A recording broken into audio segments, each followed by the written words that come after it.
안녕하십니까 전국의 유튜브 구독자 여러분, 아프리카TV 시청자 여러분. 매주 수요일 여러분께 좀 기괴한 이야기를 전달하는 오컬트 스토리의 김원입니다. 오늘 여러분과 이야기하게 될 컨텐츠는 아직 대한민국 땅 안에서 크리에이터가 따로 정리를 해드린 적이 없는 연쇄살인 사건에 대한 이야기입니다. 일본 내에서는 유명한 사건이 됐습니다. 왜냐면 이 이야기가 2017년 12월 달에 결론이 났거든요. 그래서 오늘 이 이야기를 여러분에게 전달을 해드릴 건데 2017년 12월 달까지 그 전까지 오늘 나올 이 주인공은 디벡 살인마 커뮤니티에서 거의 전설적인 존재로서 사람들에게 회자됐던 사람입니다. 되게 유명했던 사람이죠. 제가 예전에 여러분에게 그 살인마 커뮤니티에 대한 이야기를 한번 말씀을 드렸었는데요. 거기에 계속적으로 이름을 올렸던 남자, 그리고 우리에게는 많이 알려져 있지 않은 그 남자입니다. 대부분 대한민국의 블로그 같은 데 있는 데는 그 가해자, 즉 가해자의 피의자의 사진에 이제 눈을 가린 모자이크처럼 되어 있는 사진이 많이 오지만 저는 오늘 직접 모자이크 없는 사진으로 여러분에게 소개해 드리도록 하겠습니다. 이 이야기를 시작을 해보도록 하겠습니다. 역대급 미친 살인마, 일본에서 나온 디웹에서 이상하게 찬양을 받고 있는 바로 이 남자의 이야기를 시작하겠습니다. 오늘 여러분과 이야기하게 될 날짜는 바로 이날입니다. 1992년 3월 6일 금요일 오전 6시입니다. 일본 경찰은 한 통의 신고 전화를 받게 됩니다. 되게 다급한 전화였습니다. 뭔가 평소랑 다른 느낌입니다. 저희 회사 상사님인 딸인데 그 따님이 얘기하는 게 되게 이상해요. 어제부터 좀 너무 느낌이 이상해서 그런데 뭐 야쿠자 얘기도 했거든요. 한번 그 집에 좀 가보시면 안 될까요? 경찰은 새벽 6시에 이 전화를 받고 새벽 6시 30분 신고받은 바로 그곳으로 직접 향하게 됩니다. 오늘 여러분과 그 현장에 가게 될 곳은 바로 이곳입니다. 지금부터 함께 그 장소에 직접 가도록 하겠습니다. 일본은 일본에 있는 치바현입니다. 치바현 쪽에 있는 교토, 남쪽에 있는 집 이름 스카이하이츠라는 일종의 아파트먼트 같은 빌라 형식입니다. 바로 이 집입니다. 여기에 있는 ABC동 중에 C동에 있는 8층 F8입니다. 스카이하이츠 C동의 F8이라고 불리는 8층에 있는 이 집에서 실제로 발생된 일입니다. 바로 이 집입니다. 일본 경찰은 이 집으로 곧바로 출동을 하게 됩니다. 아직 집 내부의 일은 잘 모릅니다. 그냥 신고만 받은 거거든요. 실제 사건 현장의 아파트입니다. 아까 여러분이 보신 것과 똑같은 곳이죠. 조심스럽게 집 쪽으로 경찰은 다가갑니다. 점점점 집과 가까워지는 거죠. 그리고 집 앞에 문까지 가게 됩니다. 경찰은 이 앞에서 조심스럽게 귀 기울이고 안의 소리를 듣기 시작합니다. 근데 별소리가 안 들렸거든요. 그냥 잘못된 전화인가? 그런데 그 순간 안에서 고성 혹은 비명 같은 소리가 들리기 시작합니다.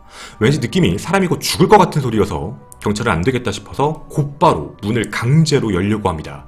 진입 시도를 했던 거죠. 시간이 얼마나 지났을지 모르겠지만 결국엔 문이 마침내 열렸습니다.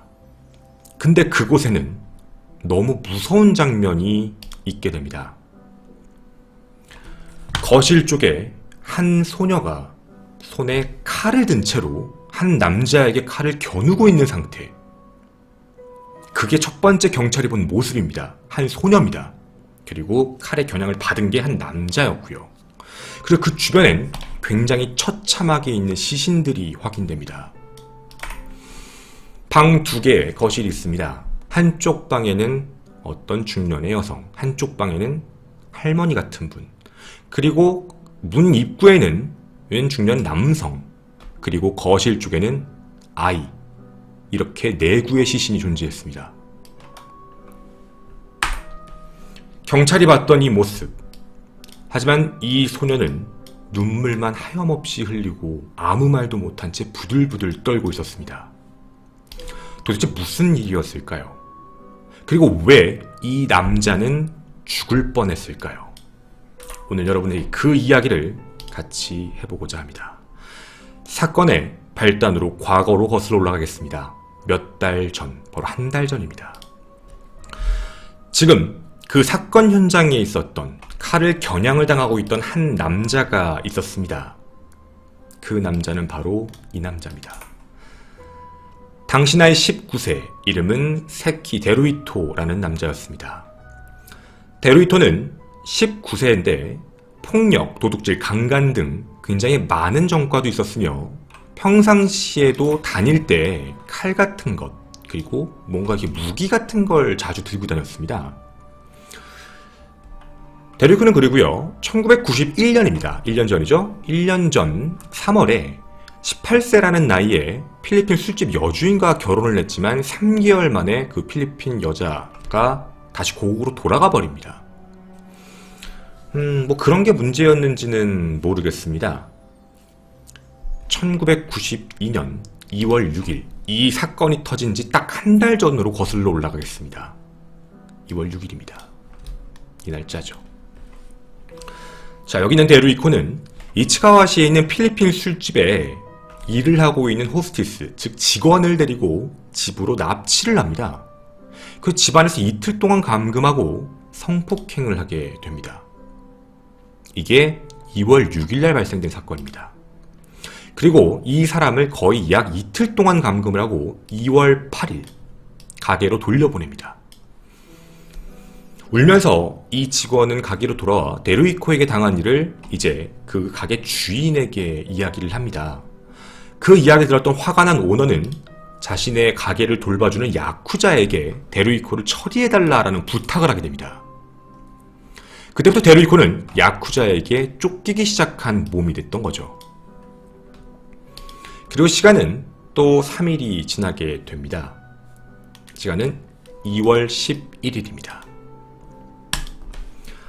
데루이코는 두려움에 대한 생각도 있고 누가 쫓아온다는 것 때문에 집도 못 가고요. 그냥 이곳저곳을 배회하고 있다가 왜 그런지는 모르겠는데 2월 11일날 도쿄의 나카노구 거리를 걷고 있다가 문득 한 여성을 봅니다. 24세 여성인데 그냥 자기가 운전했던 차 가지고요. 그냥 여자를 박습니다.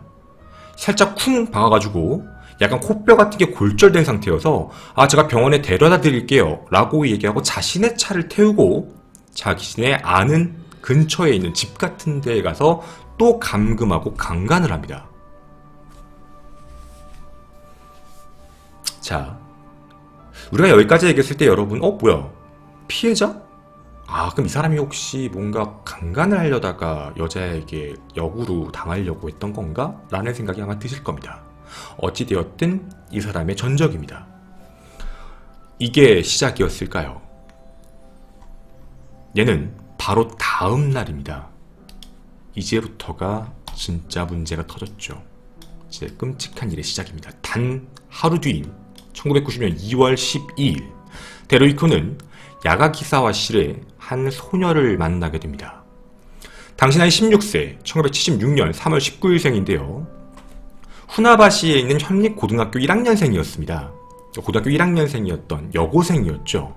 근데 이날 데루이코는 쇼핑을 하고 돌아가는 여고생을요, 자전거를 타고 가고 있었는데 그걸 일부러 차로 부딪힙니다. 그리고서 괜찮으세요? 라고 얘기한 다음에 일단은 병원으로 데리고 간 다음에 병원에서 치료를 받고 나오는 사람에게 제가 그럼 집에다 데려다 드릴게요 라고 얘기를 하고 자신의 집으로 데리고 갑니다. 원래 집에 안 들어갔는데요. 자신의 집으로 들어가서 감금하고 또다시 성폭행을 하게 됩니다.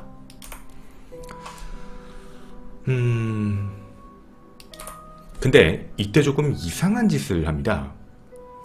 여고생이었잖아요. 여고생이 갖고 있던 수첩에 이름, 그리고 주소, 전화번호 같은 걸 옮겼습니다. 그리고 얘기를 합니다. 너 아무한테도 얘기하지 마. 너 만약에 이거 누구한테 얘기하면 너 가만 안 둘 거야. 라고 얘기한 뒤 집으로 보냅니다. 그런데 이날 밤 집에 있었던 데루이코는 자신을 쫓고 있던 사람들에게 잡힙니다. 여러분이 지금 보신 바로 야쿠자 두목이었던 거죠. 자신이 집에서 강간한 그날 밤에 만난 겁니다. 그리고 당시의 야쿠자 두목은 우리 호스티스를 건드린 죄, 그리고 매출에 손실이 있었던 죄까지 합쳐서 위자료까지 200만엔, 약 한화로 2천만원 좀 넘죠. 200만원을 지불을 해라 라고 협박을 합니다. 하지만 당시 야쿠자였기 때문에 여기 있는 데루이코는 거절도 못하고 당연히 그거를 해야 되는데 그만한 돈도 없는 상태였습니다. 야쿠자는 딱 시간을 3주 줍니다. 3주 안에 주지 않으면 널 죽이겠다였습니다. 시간은 야속하게 흘러갑니다. 그리고 결국 그 날짜가 다가옵니다. 1992년 3월 5일이었습니다. 사건 발생 하루 전이죠. 야쿠자의 협박이 거의 다가오는 그날, 데루이코는 집에도 들어갈 수 없는 상태, 너무 무서웠기 때문에 들어갈 수 없는 상태가 됩니다.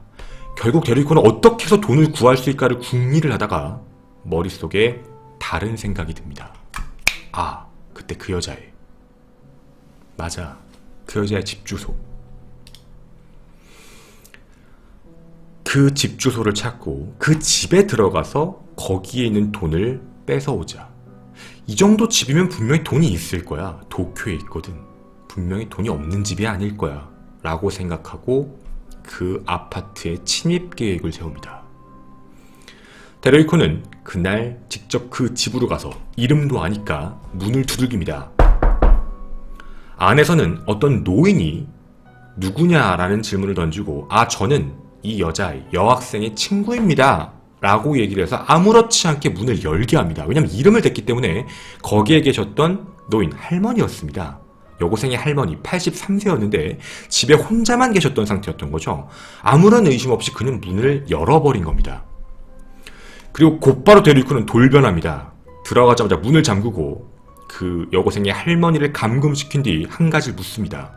당장 돈을 내놔라. 하지만 할머니는 그걸 강하게 거부합니다. 결국 데루이코는 옆에 있는 전기 코드 선으로 교사를 합니다. 그러니까 목을 졸라서 사람을 죽인 거죠. 이렇게 한 명을 살해합니다. 근데 이 미친 사이코는 여기서 끝내질 않습니다. 아파트에서 조용히 기다립니다. 누가 들어올 거니까. 다시 나가서 하려는 게 아니라 다른 데 자기가 사람을 죽여서 무서워서 도망을 친 게 아니라 그 집 안에 숨어 있던 겁니다. 조용히. 누군가가 들어올 때까지. 그리고 2시간이 지났습니다. 아까 말씀드렸던 그 여고생과 여고생의 어머니, 당시 36세십니다. 둘이 밖에서 쇼핑 같은 걸 하고 집에 들어오신 상태였습니다. 집에 들어오자마자 어머니 계세요? 라는 말과 방문을 열자마자 그 안에 나왔던 건 데루이코였던 거죠. 데루이코는 곧바로 칼을 들이대면서 큰 목소리 내면 죽일 거니까 조용히 해라 라는 말로 위협을 시킵니다. 그리고 거기에 여고생은 몸이 다시 한번 굳게 되는 거죠. 자신을 강간했던 남자였던 겁니다. 그렇게 두려움에 떨고 있는데 이 데루이코는 정말 끔찍한 일을 저지릅니다. 통장 어딨어? 돈 어딨어? 라는 질문에 저는 몰라요 라고 이야기한 어머니한테 단 한 번의 질문을 던지는 것도 없이 눈앞에 그 여고생, 딸이죠. 딸이 보는 앞에서 씩 웃으면서 한 행동입니다. 어머니를 뒤로 눕히고 배 쪽을 옷을 걷은 다음에 칼로 허리 부분을 가차없이 찌릅니다. 결국 복부에 치명상을 입고 어머니는 그 자리에서 사망하십니다. 여기서 행동이 끝나지가 않습니다. 데루이코는 바닥에 피가 흐르는 걸 보고 그 여고생에게 명령합니다. 당장 피를 닦아라. 그리고 네 어머니의 시신을 옮겨라. 그렇게 여고생은 울면서 피를 닦고 자신의 어머니의 시신을 할머니 방 쪽에서 다른 방으로 옮깁니다. 그리고 얼마 뒤에 또 집에 초인종이 하나 눌립니다. 띵동. 긴장하죠. 집에 직접 들어온 사람이 아니니까. 묻습니다. 데루이코는 누구야? 라고 물어봤더니 여동생이 하나 있는데 여동생 유치원 교사예요. 아이 데려다 주러 온 거예요. 찍소리 하면 죽일 거니까 그냥 아이만 받아와. 두려움에 떨면서 어쩔 수 없이 문을 열고 웃으며 자신의 동생 4살입니다. 여동생 4살을 집안에 들이게 된 겁니다.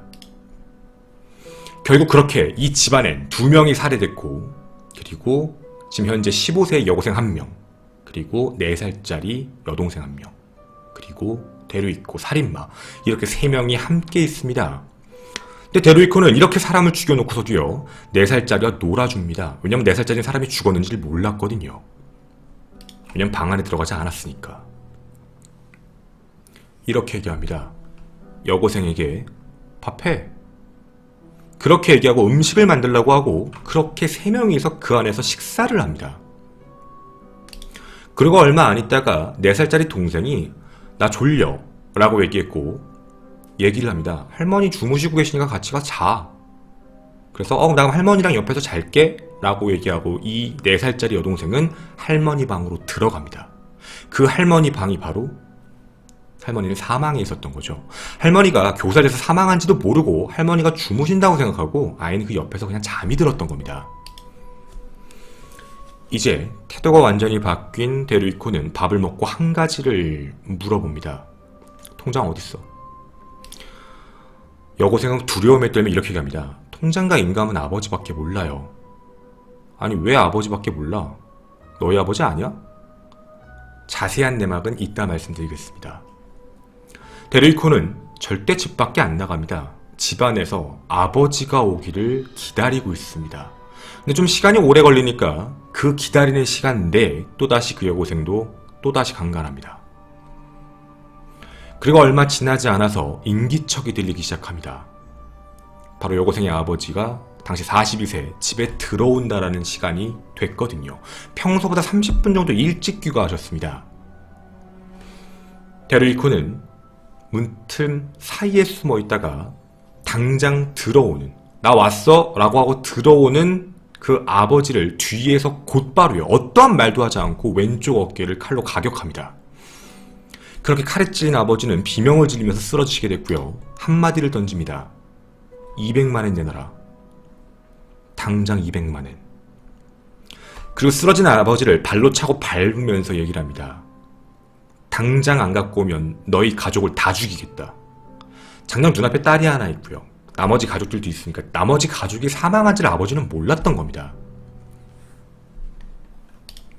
결국 아버지는 가족을 지키기 위해 이렇게 합니다. 저기에 있어요. 그리고 가리킨 곳을 열어봤더니 거기에는 통장, 인감이 함께 있었습니다. 도장, 통장, 인감 전부. 그리고 그 안에 있는 돈을 합치면 360만엔, 하나 약 거의 4천만원에 가까운 돈이었습니다. 이 정도면 충분하게 끝날 수 있었던 문제인데 이 데루이코는 다른 생각을 합니다. 어라, 돈 좀 있네? 더 있겠는데? 너 돈 더 있지? 그리고 그 돈을 더 받으려고 시작합니다. 사람을 조금씩 찌르면서 돈 있는데 얘기해. 결국 아버지는 얘기를 합니다. 회사 사무실에 따로 있다. 회사 사무실에 통장과 도장이 있는데 그걸 내가 지금 갖고 올 수는 없다. 그러자 데루이코는 한마디 던집니다. 가지고 와. 가지고 와. 전화해 회사에. 만약에 찍소리하면 다 죽는 거야. 라고 협박을 합니다. 그리고 결국 아버지는 회사에 전화를 합니다. 아, 지금 내 딸이 갈 건데 내 딸한테 통장하고 도장 좀 전해주세요. 그리고 결국 그 여고생은 그렇게 통장과 도장을 받으러 갑니다. 한 가지 협박을 하죠. 너 만약에 가서 입번끗 하면 여기에 있는 아버지랑 네 여동생, 4살짜리 여동생이 죽는 거야. 라고 협박을 합니다. 당시에 이 여고생이 가서 통장하고 인감을 받을 때 회사 사람들이 왜 갑자기 무슨 일이야? 왜 그래? 라고 질문을 했다고 합니다. 그래서 얘기를 할 때 뭐라고 했냐면 아버지가 사체에 좀 문제가 생겨서 야쿠자들이 와서 어쩔 수 없이 가져가는 거예요. 라고만 얘기를 하고 갔다고 합니다. 그래서 그냥 그때 당시에 그냥 동료 직원들도 그럴 분은 아닌데 왜 그랬지라고 생각했지만 어쨌든 좀 급하다고 생각을 해서 전화도 왔으니까 아무렇지 않게 통장과 인감을 내줬던 거죠. 그 통장과 인감을 들고 집에 왔던 여고생은 눈앞에서 또 끔찍한 장면을 확인하게 됩니다. 아버지는 사망해 있었습니다. 이미 데루이코가 죽여버린 거죠. 그리고 데루이코는 그 집에서 밤새도록 있습니다. 아침이 될 때까지. 왜냐면 돈을 찾으려면 아침이 돼야 되니까. 아침이 되고요. 그리고 집에 전화 한 통이 옵니다. 바로 회사 사람들이었습니다. 뭔가 좀 느낌이 이상해서 걱정해서 전화를 해준 건데 일단 전화를 받은 딸. 근데 데르위코가 그걸 긴 마디를 못하게 하고 전화를 억지로 끊어버립니다. 그리고 그 안에서 고성이 왔다 갔다 하는 걸 확인하고 어린 동생이 깨고 나서 할머니가 일어나지 않는다는 걸 알게 되고 울기 시작합니다. 데르위코는 이 얘기를 듣자마자 아이를 끌고 나옵니다. 조용히 하라고. 울지마. 소리내지마. 근데 아이가 계속 우니까 데르위코는 그 4세 동생의 몸을 부여잡고요. 허리에 칼을 찌릅니다. 그게 너무 깊었는지 모르겠지만 허리에 찌른 칼이 가슴까지 관통될 정도로 깊게 찌릅니다. 그리고 아이는 좀 복부를 비껴갔는지는 모르겠지만 쓰러진 상태로 계속 아프다라고 얘기를 했다고 합니다. 그렇게 말을 하고 있는 동생 앞에 둔 데르위코는 그 여고생에게 너가 더 찔러 라고 명령을 하지만 찌를 수가 없는 겁니다. 아무것도 못하니까 데르위코는 눈앞에서 웃으면서 그 4살짜리 아이를 목을 졸라 사망시킵니다. 결국 4살짜리 여동생까지 살해를 했던 거죠. 여기서 데르위코에게 소녀가 드디어 여고생이 저항하기 시작합니다. 소리도 지르고 그리고 이제 뭔가 싸우려고 했던 거죠. 그때 소리를 지르니까 데르위코는 이제 안 되겠다라고 생각했는지는 모르겠지만 이 여고생까지 이제 죽이려고 했던 겁니다. 바로 그 타이밍이었습니다. 밖에서 문이 소리가 났던 거죠.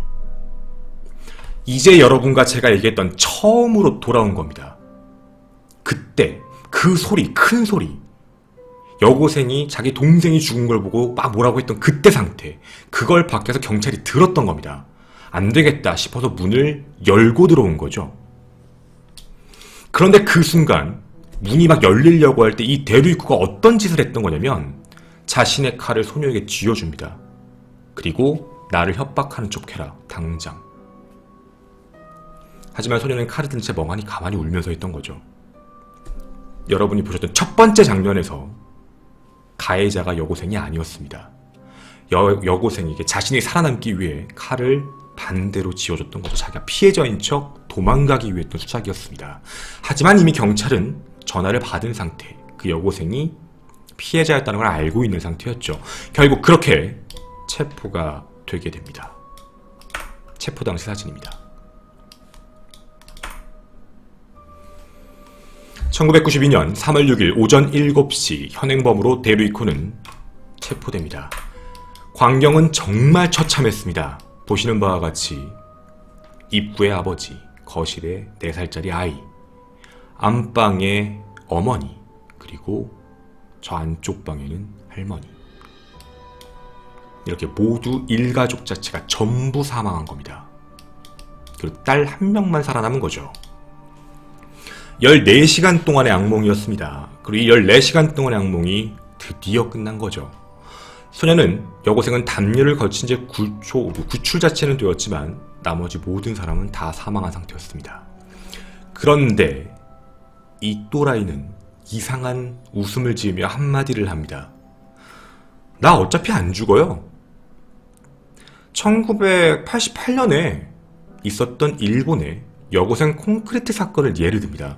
아니 그때 당시 그렇게 사람 죽였던 사람도 사형 안 시켰잖아요. 난 그리고 미성년자예요. 19세니까. 그 난 어차피 사형 안 받아 라고 하면서 뻔뻔하게 법정 앞에서도 웃으며 이야기를 합니다. 하지만 판단을 잘못했던 게 있었습니다. 데르위코는 형사 미성년자 상으로는, 그러니까 미성년자는 맞지만 일본의 형사법상으로 봤을 땐 형사 미성년자의 나이는 넘었던 겁니다. 그것도 딱 1개월을 넘은 겁니다. 한 달이 넘어서 이 사람은 미성년자가 아니었습니다. 그래서 일본은 이 살인마에게 사형을 선고합니다. 그 이후 자신이 살아남기 위해서 정신질환, 사이코패스라는 부분과 그리고 심신미약 등을 이유로 감형을 받으려고 노력을 하는데 재판장에선 받아들여지지가 않고 1994년 사형이 확정됩니다. 도쿄교치소에 수감되어서 재심을 계속 청구했지만 법은 모두 기각합니다. 반성의 여지도 없고 그리고 넌 어차피 사회에 교화 안 된다. 그게 이유였습니다. 당시에 19세를 사형수로 만드는 게 정말 맞는 것인가 라는 일본 내에서도 여러 가지 여론이 있었습니다. 하지만 일본 정부는 보란듯이 그리고 기강을 확립합니다. 이 남자 당시 19세였던 사형수 2017년 작년이었습니다. 12월 19일 데루이토는 44세의 나이로 사형을 집행받습니다. 그리고 사망했습니다. 현재는 죽은 사람입니다. 악마였던 거죠. 제가 오늘 이 컨텐츠를 진행했던 건 디베베에서 저 12월 19일 2017년 12월 19일 전날까지는 살아있는 신하처럼 한 번에 사람을 4명이나 아무렇지 않게 죽인 남자로서 커뮤니티에 회자되고 있는 사람입니다. 하지만 우리에게 많이 알려져 있지 않은 사람이기도 하고요. 일가족 살인사건, 세티가야 사건도 있고요. 유명한 게 많이 컨텐츠로 나와 있습니다. 하지만 이 이야기는 너무 잔혹했고 너무 끔찍했고 그리고 정말 인간으로서 할 수 없는 그런 범죄를 저지른 이야기였었습니다. 일종의 에필로그가 하나 있습니다.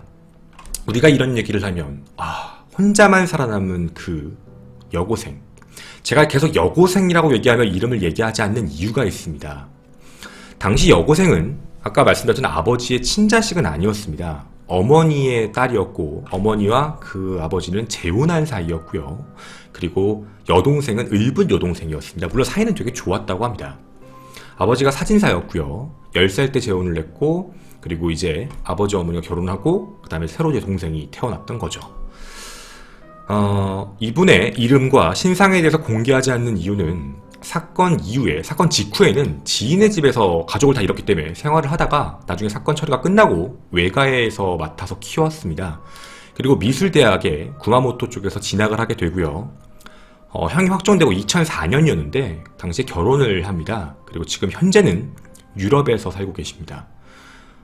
그래서 자세한 이름, 사진 이런 부분에 대해서는 더 이상 공개를 해드릴 수가 없습니다. 어쩌면 잊고 싶은 기억일 수도 있어서요. 역대급 미친 살인마라고 생각합니다. 사형을 했던 살인마. 어쩌면 이 부분은 조금 부럽기도 합니다. 악마는 처형을 시킨 거니까 말이죠. 매주 수요일 여러분과 이런 이야기를 좀 뭔가 기괴와 끔찍한 이야기를 전달하는 오컬트 스토리의 저는 김원이었습니다. 감사합니다.